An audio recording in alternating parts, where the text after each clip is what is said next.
Continuing Chapter 17. The Philosophy of Disease and Medicine. As long as the soul of an entity is preserved, it acts in that entity as a whole. If the form is broken up and loses its character, it manifests itself in other forms. The life which is active in a man during his lifetime, causing the organic functions of his body, will manifest its activity in creating worms in his body after the spirit has left the form. The spirit is the center which attracts the principle of life. If the spirit has left the form, life will be attracted to other centers. If the activity of the life principle takes place in a form in a normal and regular manner, unimpeded by any obstacles, such a state is called health. If its activity is impeded by some cause, and if it acts abnormally or irregularly, such a state is called disease. This principle of life is termed by the writer as it is not a material substance in the usual acceptation of that term, but a spiritual essence, everywhere present and invisible. It may cause or cure disease according to the conditions under which it acts, as it may be cured or impaired, healthy or poisoned by other influences. The animal organism attracts it from its surroundings and from the nutriments which enter into its form. It may assimilate it and lose it again. The Akka'as or liquor. Ika constitutes the invisible man. The invisible man is hidden in the visible one, and is formed in the shape of the outer one. As long as it remains in that outer one, the inner man is, so to say, the shadow or the counterpart of the material body. It is ethereal in its nature. Still, it is substance. It directs the growth and the formation and the dissolution of the form in which it is contained. It is the noblest part in the physical man, as a man's picture is reflected in a mirror. So the form of the physical man is reflected in the invisible body. The Akka'as is an essence, and that is equally distributed in all parts of the human body. If the latter is in a healthy condition, it is in the invisible nutriment from which the visible body draws its strength, and the qualities of each of its parts correspond to the nature of the physical parts that contain it. The spiritus Ita takes its origin from the spiritus mundi, being an emanation of the latter. It contains elements of all cosmic influences, and is therefore the cause by which the actions of the stars upon the invisible body of man may be explained. The Akka'as is of a magnetic nature, and attracts or repulses other sympathetic or empathetic forces belonging to the same plane. The less power of resistance or astral influences a person possesses, the more he will be subject to such influences. The vital force is not enclosed in man, but radiates around him like a luminous sphere, and it may be the imagination of man produce healthy or morbid diseases, or it may purify after it has been made pure and restore the health. All diseases, except such as come from mechanical causes, have an invisible origin, and of such sources, popular medicine knows very little.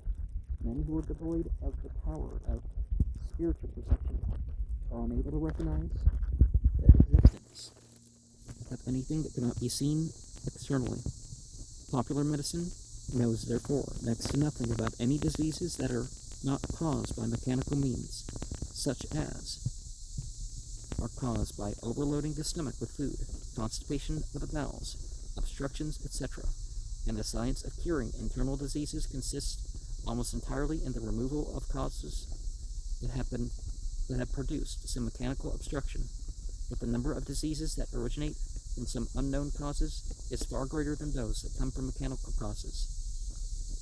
And for such diseases, our physicians know no cure, because not knowing such causes, they cannot remove them.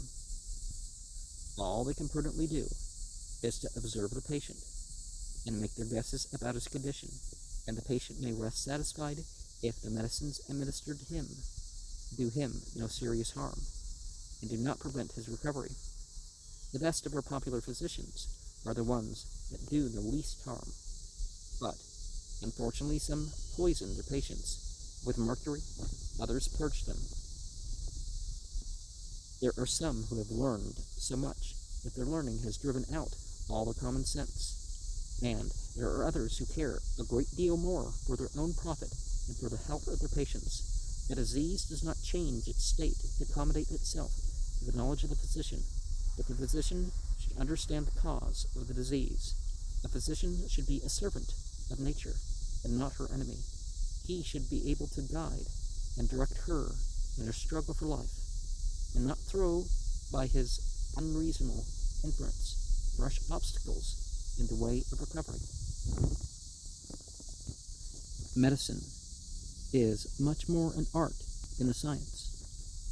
To know the experience of others may be useful to a physician, but all the learning in the world could not make the man a physician unless he has the necessary talents and is destined by nature to be a physician.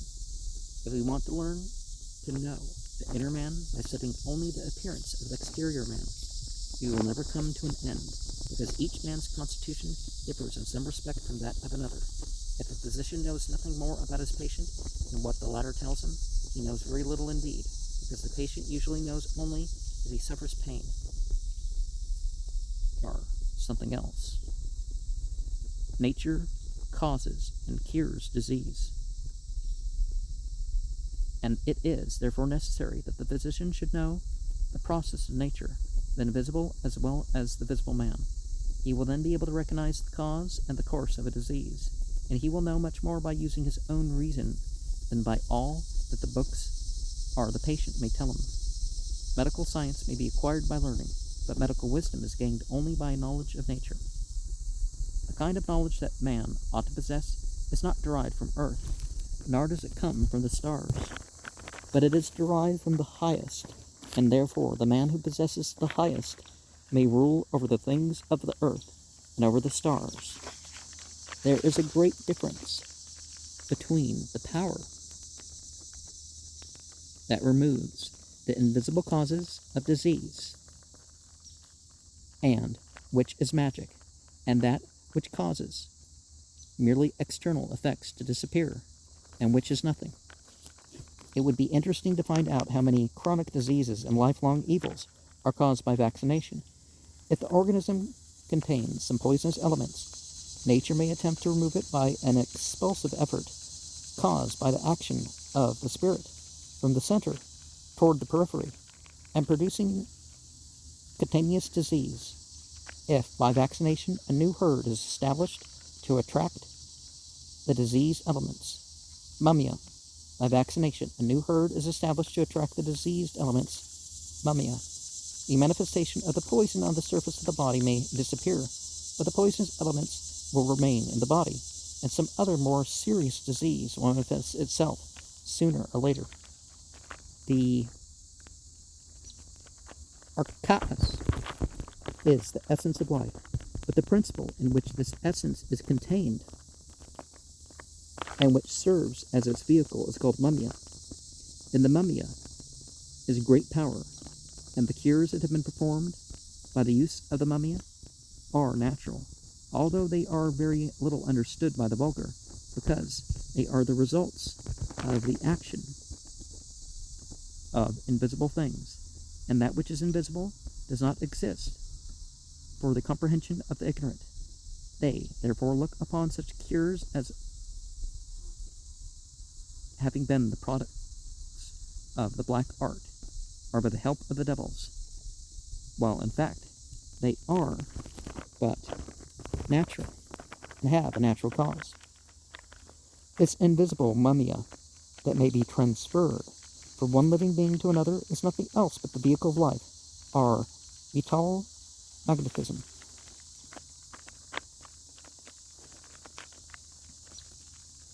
There is a twofold power active in man.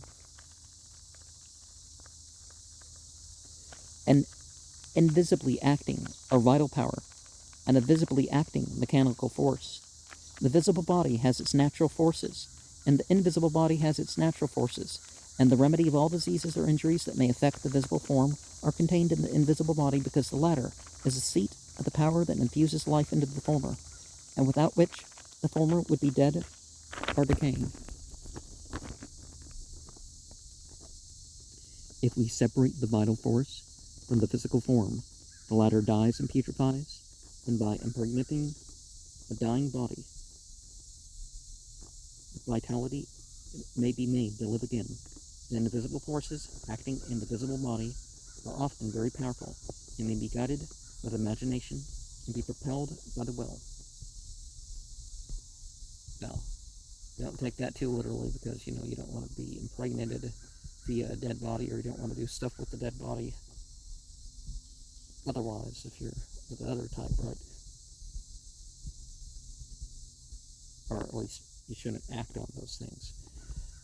As the odor of a lily passes from the flower into the surrounding air, so the vital force contained in the invisible body passes into the visible form and beyond it. The physical body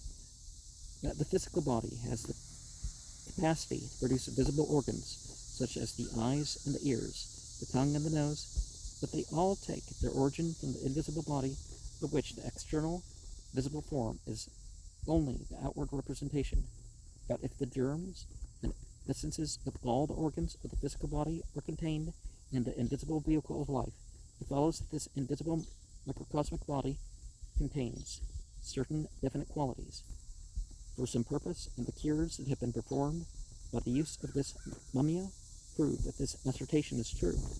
The pinks are beautiful flowers, so long as they are not separated from the plant upon which they grow, and the chelidonium grows as long as it can draw its nutriment from the earth.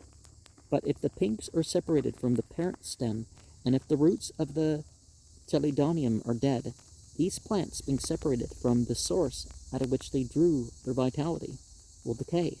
The life that made them live is not dead, but is departed from the dead form. And if it could be restituted, the form could be made to live again. The mummia, our vehicle of life, is invisible, and no one sees it depart, unless they have developed spirit sight.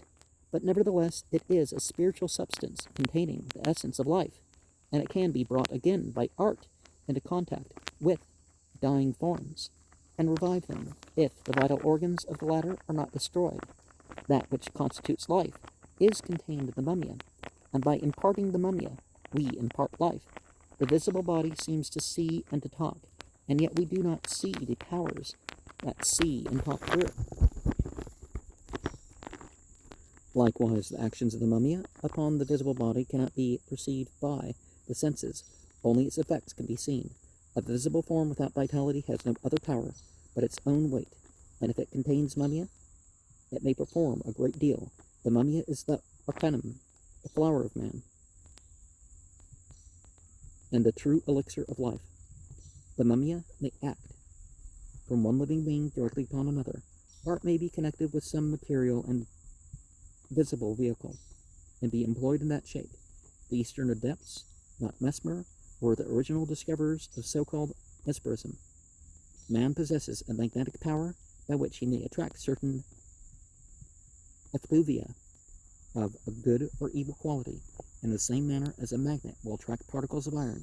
A magnet may be prepared from iron that will attract iron, and magnet may be prepared out of some vital substance that will attract vitality.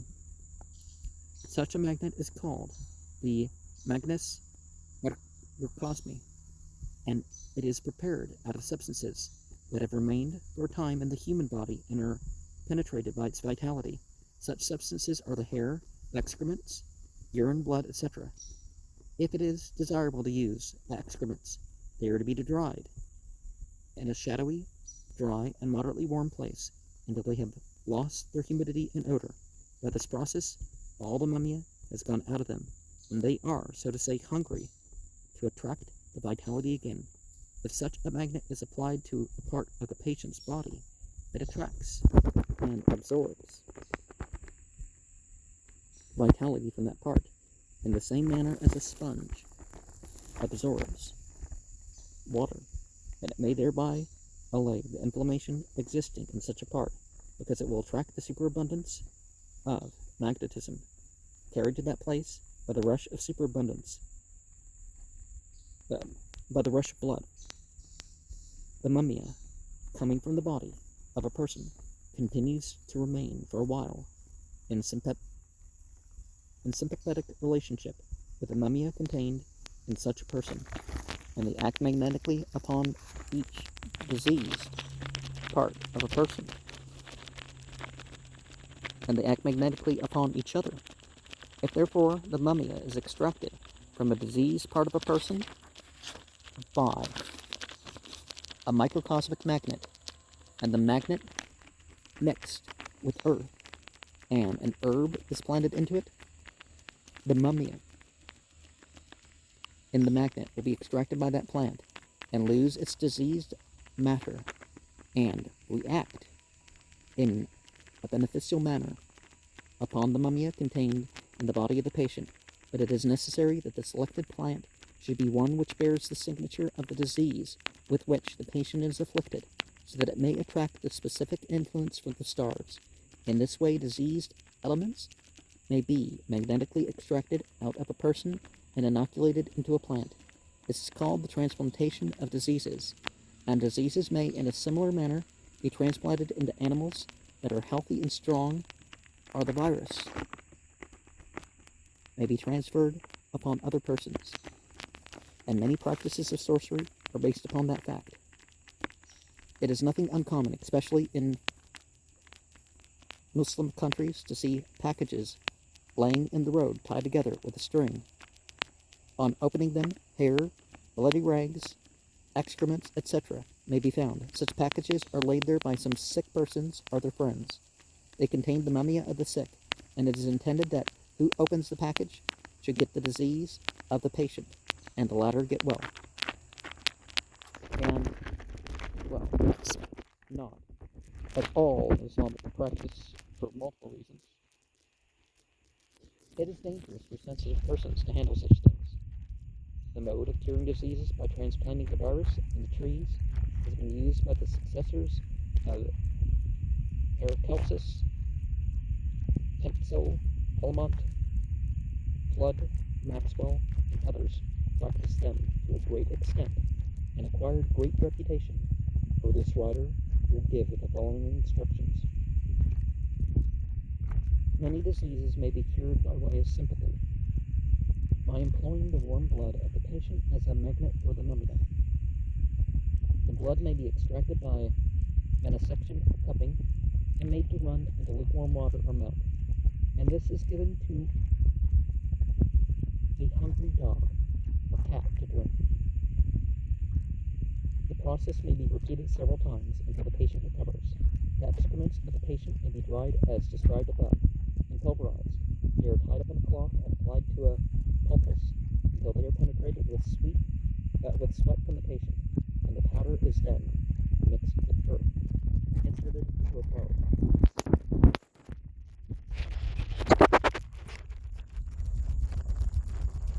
And a plant bearing the signature of the patient's disease is planted into it. After the plant has grown a while, it is thrown into running water in cases of fevers and inflammations, and in cases of a humid character or in lymphatic affections, it should be hung in smoke. In this way, diseases may be cured in one person and caused to appear in another.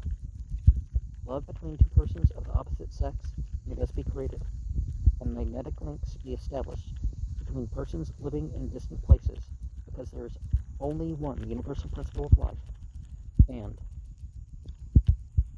by it all beings are sympathetically connected together. The plants used for the transplantation of diseases bear the signatures of the diseases whose names are added. In case of ulcers and wounds, the mummia may be planted with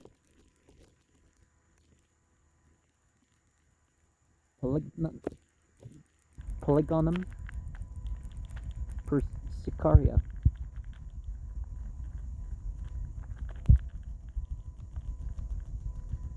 Polygonum persicaria?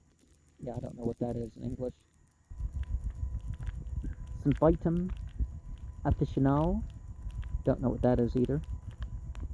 Bataus, Europeus, etc.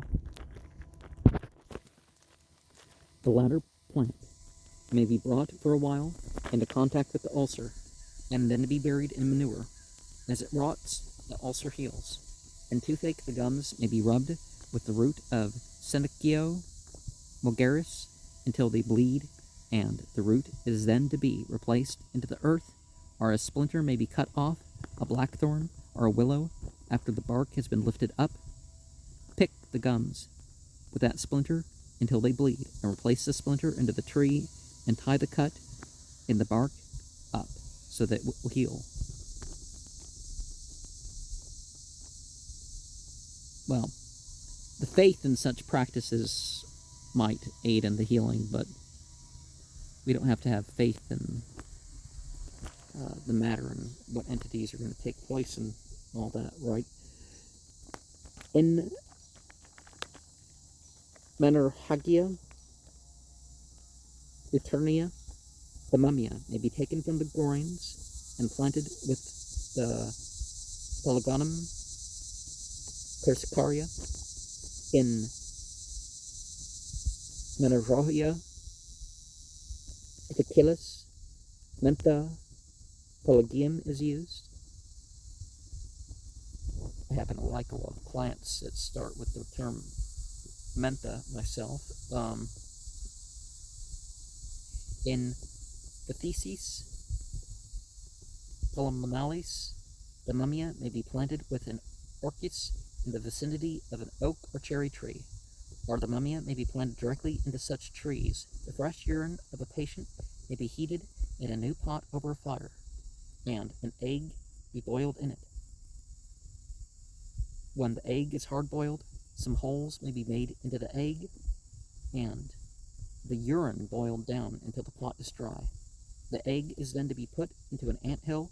The ants will eat it, and the patient may recover. May, not necessarily will, right? In atrophy of the limbs, the mumia is taken from the upper and lower joints of the diseased limb and planted with an oak or cherry tree. Diseases may also be cured by transplantation if the diseased part is covered for a while with a piece of fresh beef until the sweat enters into it, and the beef is then given to a cat to eat. An intelligent physician will neither accept nor reject the sympathetic cures to which the directions given above refer, although they may seem to be absurd and based upon superstition. Well, superstition is just what has survived. It doesn't mean much of anything.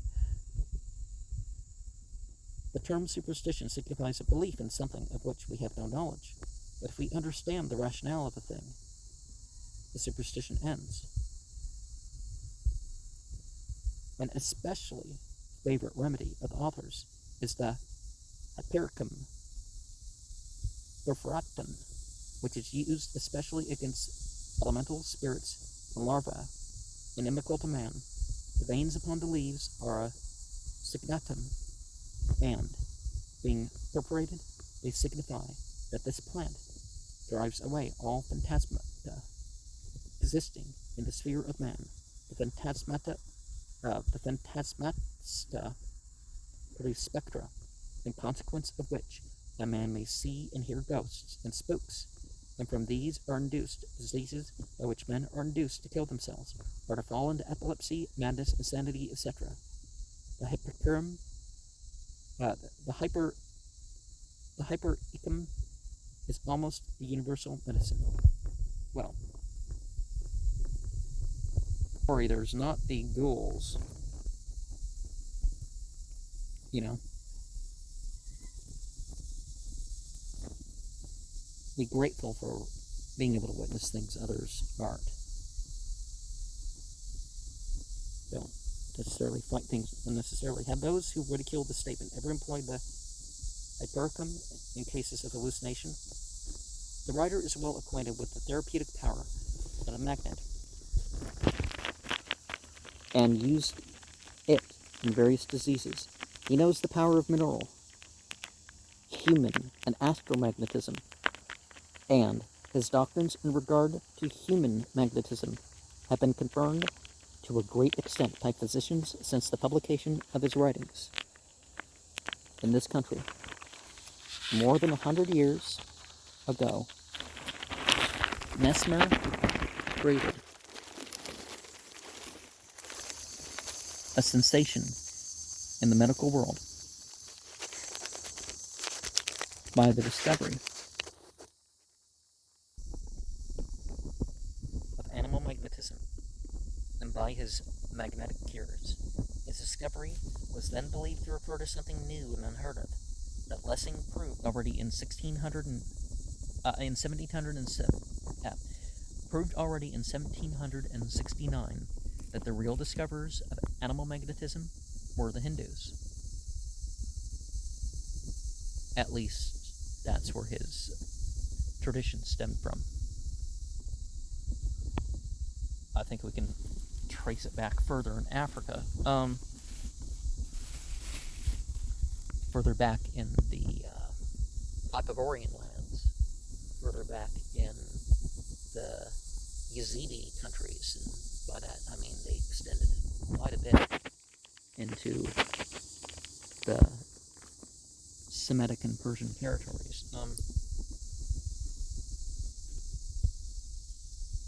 In regard to the powers of vital magnetism, the writer would say, that which constitutes a magnet is an attractive power, which is beyond ordinary understanding, but which nevertheless causes the attraction of iron and other such things.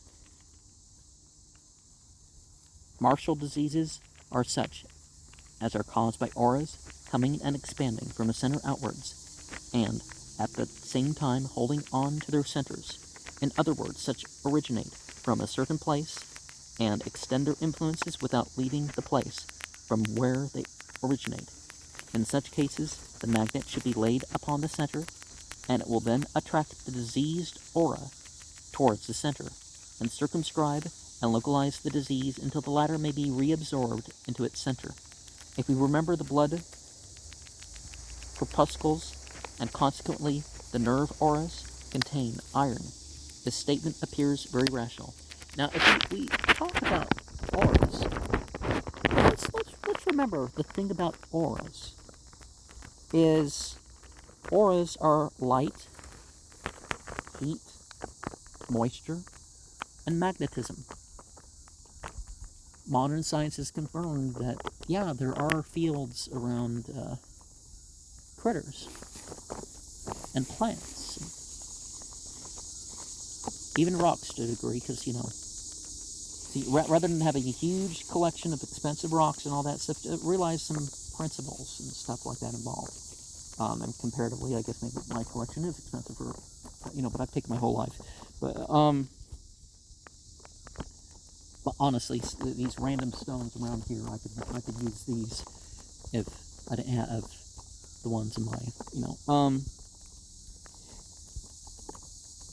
It is useless to try to suppress the external symptoms that are caused by a disease if we at the same time allow the disease to spread. I mean that certain substances respond differently to the environment than others. That's all I mean.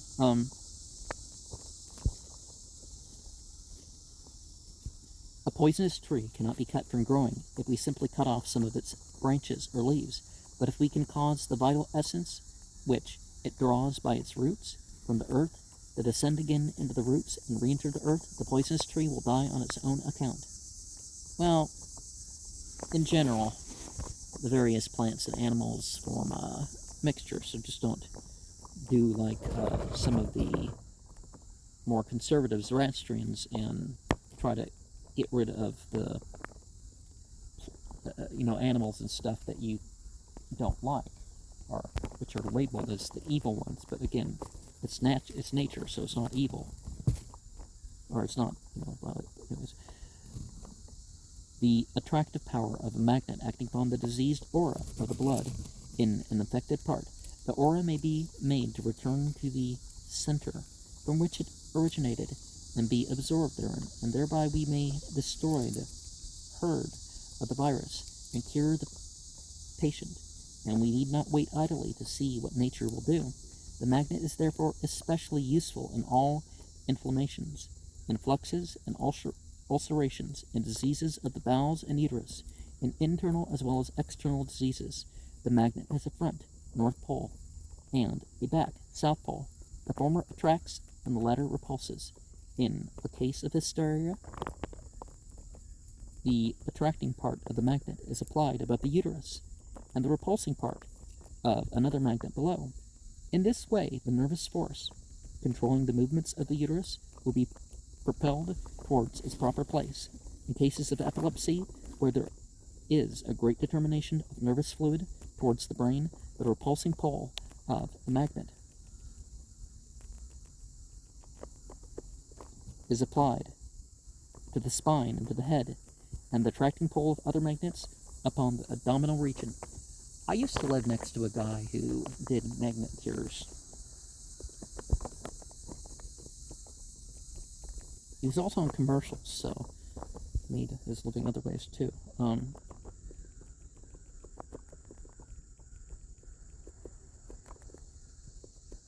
Cases of epilepsy where there's a great determination of nerves, spine and head, the tracking pole of other magnets upon the abdominal region. Okay. There are a great many other diseases that may be cured by the proper use of the magnet, but those who have little understanding would not comprehend this system, even if I were to write a book about it. It should, however, be remembered that the manner of employing a magnet changes according as to whether we wish to draw the diseased aura out of the body, or to cause it to be absorbed into its center. The forces composing the microcosm of man are identical with the forces composing the macrocosm of the world. And in the organism of man, these forces may act in an abnormal manner, and diseases will be thereby created in the great organism of the cosmos. And they may act in an abnormal manner, and thereby conditions or diseases in the earth and atmosphere, in the water, and in the elements of fire may be created. Man may be affected with spasms, or dropsy, or colic, or fevers, etc. And the macrocosm of the earth may be affected with earthquakes, rain spouts, storms, and lightnings. Elements that constitute the life of the earth of man constitute the life of the sun. The quality of life found in the elements constituting his blood corresponds to the quality of the invisible influences radiating from Mars. If the soul essences that characterize the influences of Venus had not existed, the instincts which cause man and animals to propagate their species would not exist, and thus every planet and every star contains certain magnetic elements that correspond with the identical magnetic elements existing in the constitution of man.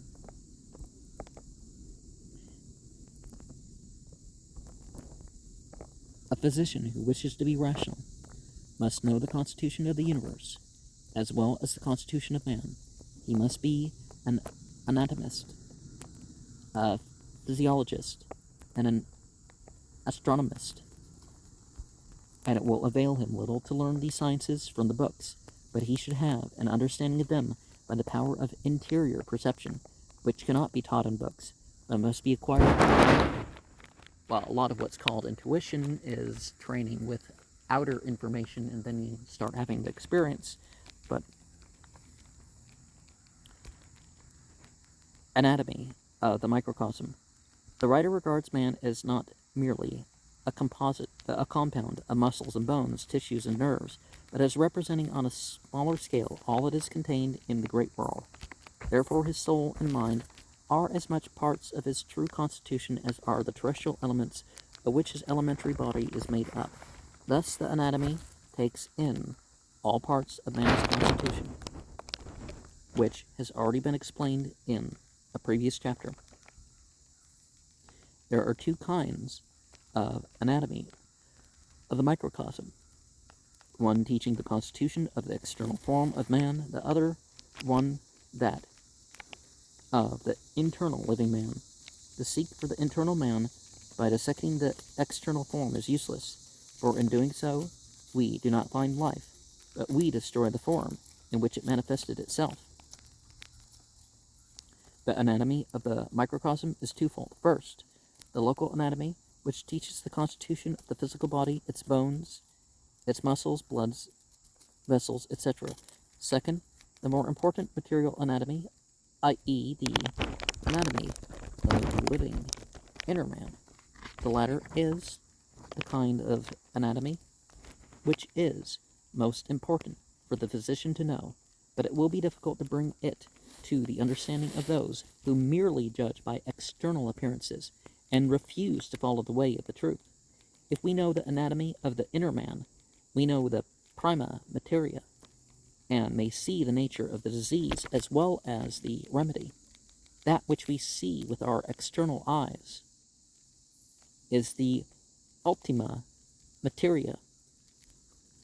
By dividing and dissecting the external body, we can learn nothing about the inner man. We merely destroy the unity of the whole. The life of a thing being latent in the form is set free when the form is destroyed. Its entering into a new form is regeneration. The rose is beautiful and has a sweet odor as long as it remains in the form, but to manifest its medicinal qualities in the constitution of man, its form must be destroyed and its spirit enter the body of man. Only that which enters into regeneration is useful. The rest is useless. In this regeneration enters the true sulfur, mercury, and salt. At each of the component parts has its own life, so it has its own death. There is a continual process of death and regeneration going on in man.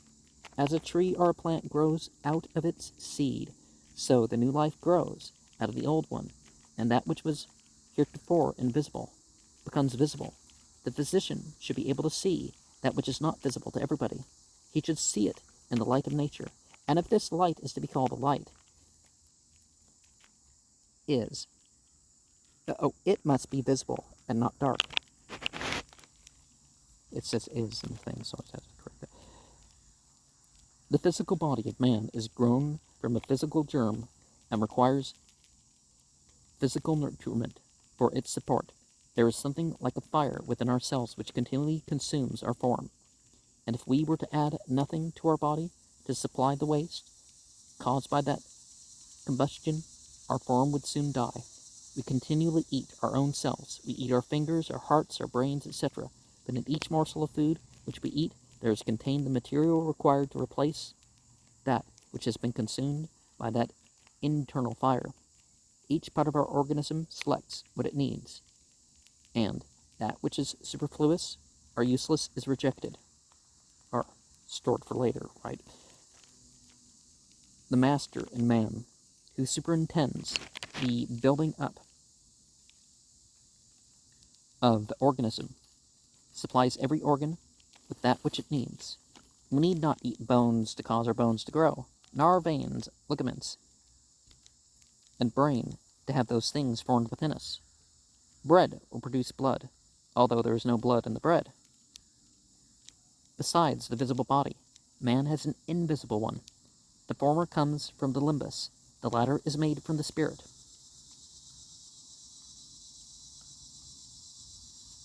As the breath is like nothing in our estimation, likewise the spiritual body is like nothing to our external senses. The invisible body is the one which is spoken of as constituting our corporeal form on the day of the resurrection. Heaven and earth, air and water are scientifically considered a man, and man is a world containing a heaven and an earth, air and water, and all the various principles which constitute the mineral, vegetable, and animal kingdoms, and their higher acts upon the lower.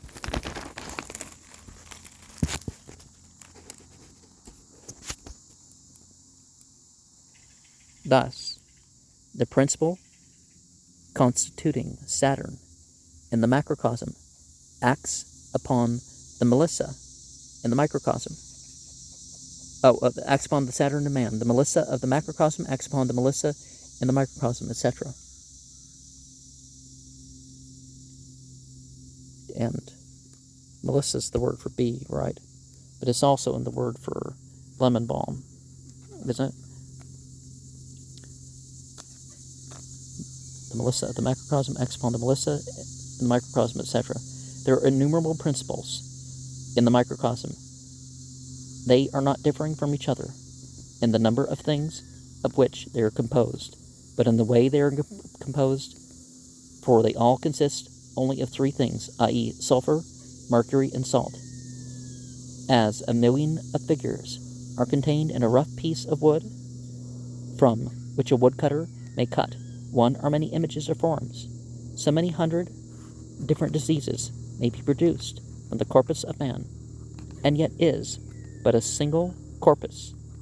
And as all the wooden images may be consumed by one fire, there is one fire in the universal storehouse of nature, which consumes that which is impure and separates it from that which is pure. A painter paints a picture upon a piece of wood, and you will then see the picture, but not the wood. But a wet rag may wipe out all the painter has made.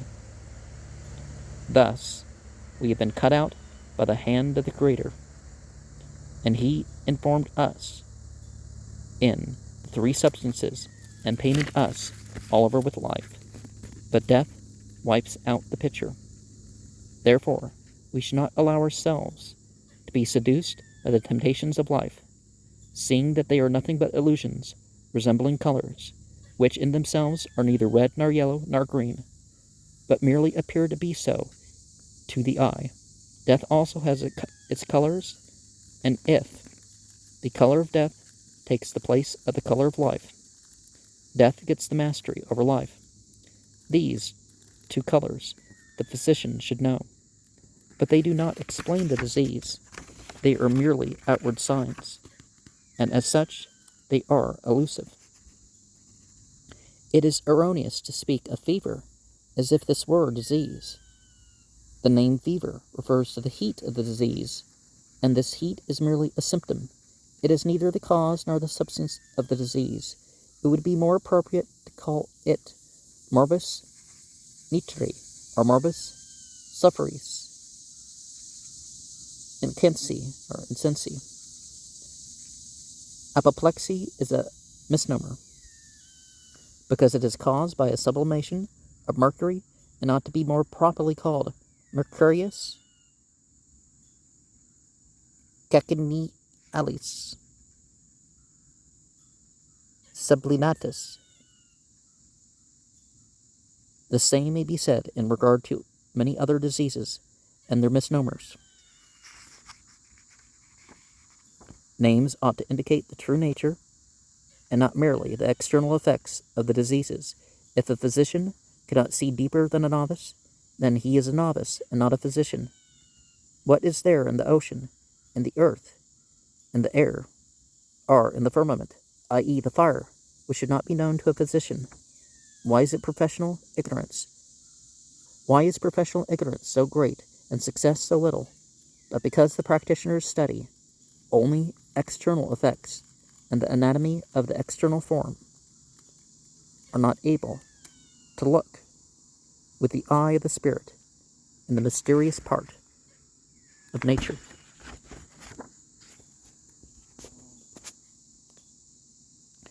We cannot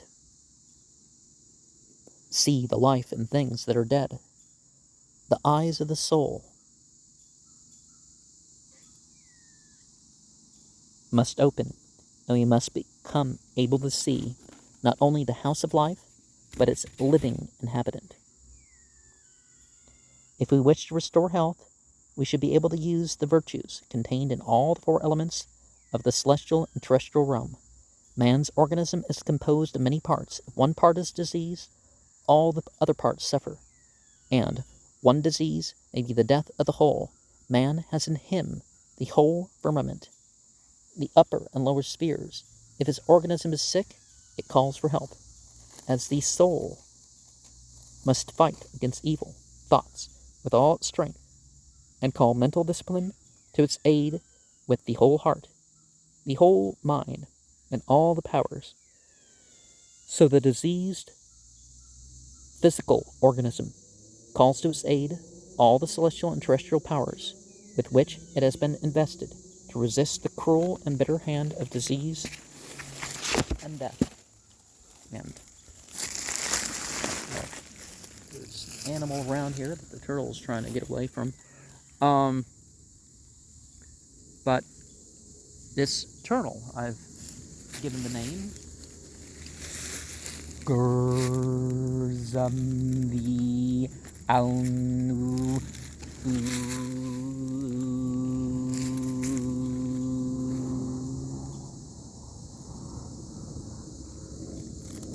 And yep, it's a female. Terrapene C. Carolina. And I don't remember whether I mentioned on this video or the last one, you got these spots on it, so I've called it center alnw and zbvi because that reminds me of birds, particularly that one right there. And so I'm gonna let that turtle get back to its regular life. But if you see this species in the wild, you can protect it from other animals. You can protect it from its human interference, whether domestic animals or vehicles or other machines. But otherwise, just leave the turtles alone. A lot of creatures that there used to be more in a neighborhood than the entirety of the world. So they kind of need their space.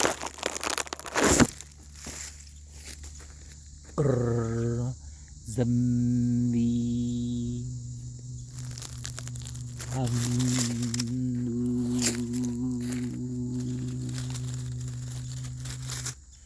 Food.